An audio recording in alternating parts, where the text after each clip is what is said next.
என்னோட 9 மாத குழந்தைக்கு எப்போவுமே நான் தனியாக செஞ்சு கொடுத்துட்ருக்க முடியாது. ஒவ்வொரு டைம் எங்கள் வீட்டில் ரைஸ் வச்சுட்டாங்கன்னா, அந்த ரைஸை வச்சே வந்து சிம்பிளாக ஏதாவது பண்ண முடியுமா அப்படின்ட்டு பார்ப்பேன். அந்த மாதிரியான ஒரு ரெசிபி தான் இப்போ உங்களுக்கு ஷேர் பண்ண போகிறேன். வீட்டில் ஆல்ரெடி ரைஸ் இருந்ததுன்னா, அதை வச்சு குழந்தைக்கு வந்து கேரட் ரைஸ் செஞ்சு கொடுக்கறது. இது வந்துட்டு எல்லா வந்து காய்கறியுமே ஒரே மாதிரி தான் நான் பண்ணி தருவேன். சம்டைம்ஸ் வந்து பருப்பு ஆட் பண்ணால் மட்டும் குக்கரில் வச்சு தருவேன்.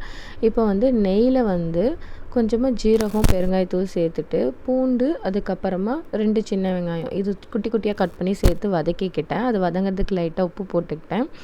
இப்போ இதை வதக்கிட்டு நான் வந்து ஒரு கேரட் வந்து இதில் துருவி சேர்த்துக்கிறேன். இதோட தண்ணியெல்லாம் இழுத்துட்டு நல்லா ட்ரை ஆகிற வரைக்கும் நல்லா வந்து வறுத்து எடுத்துக்கோங்க நெய்யிலேயே.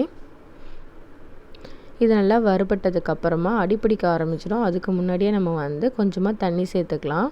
இப்போ இந்த தண்ணியிலே வந்து கேரட் நல்லா முழுசாக வந்து குக் ஆகட்டும். இப்போ வந்து எங்கள் வீட்டில் வந்து வடித்து வச்சுருக்க சாதத்தை வந்து கொஞ்சமாக சேர்த்துக்கிறேன். இப்போ இந்த சாதமும் கேரட் தண்ணி இதெல்லாம் சேர்ந்து நல்லா குக் ஆனதுக்கப்புறமா மேஷர் வச்சு நல்லா மேஷ் பண்ணிக்கிறேன்.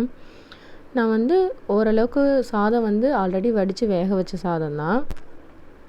இதை வந்து நல்லா குக் பண்ணதுக்கப்புறமா நல்லா மேஷ் பண்ணிவிட்டு நல்லா வந்து கலந்து விட்டுக்கிறேன். இது ரொம்பவே சாஃப்டாக வந்து ரெடி ஆகிடும். சீக்கிரமாக பண்ணிடலாம் நம்ம. ஆல்ரெடி வந்து வடித்த சாதம் இருந்ததுன்னா அதை வச்சு சீக்கிரமாக நம்ம குழந்தைங்களுக்கு வந்து இந்த மாதிரி ரெடி பண்ணிடலாம். அவ்வளோதான், இதை ஆற வச்சு சர்வ் பண்ணுறதுக்கு வந்து ரெடி ஆகிடுச்சு. சீக்கிரமாக பண்ணணும் அப்படின்னா சாப்பாடு இருந்ததுன்னா நான் இந்த மாதிரி பண்ணுவேன். இல்லைன்னா வேறு ஏதாவது காய் வந்து வேக வச்சு அது கூட சாதத்தை வந்து மசிச்சு கொடுத்துருவேன். இந்த வீடியோ பிடிச்சிருந்ததுன்னா மறக்காமல் நம்ம சேனலை சப்ஸ்கிரைப் பண்ணிடுங்க.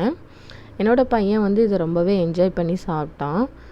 சாப்பிட்றப்ப மொபைல் கொடுக்கக்கூடாது தான். அதை நான் எப்போவுமே வந்து என்கரேஜ் பண்ண மாட்டேன். ஆனால் என்ன பண்ணுறது, சுத்தமாக சாப்பிட மாட்டேன்றாங்களே. அதனால் வந்து அவனுக்கு பிடிச்ச பாட்டை போட்டு விட்டு மீதி சாப்பாடை வந்து சாப்பிட வச்சுடுவேன்.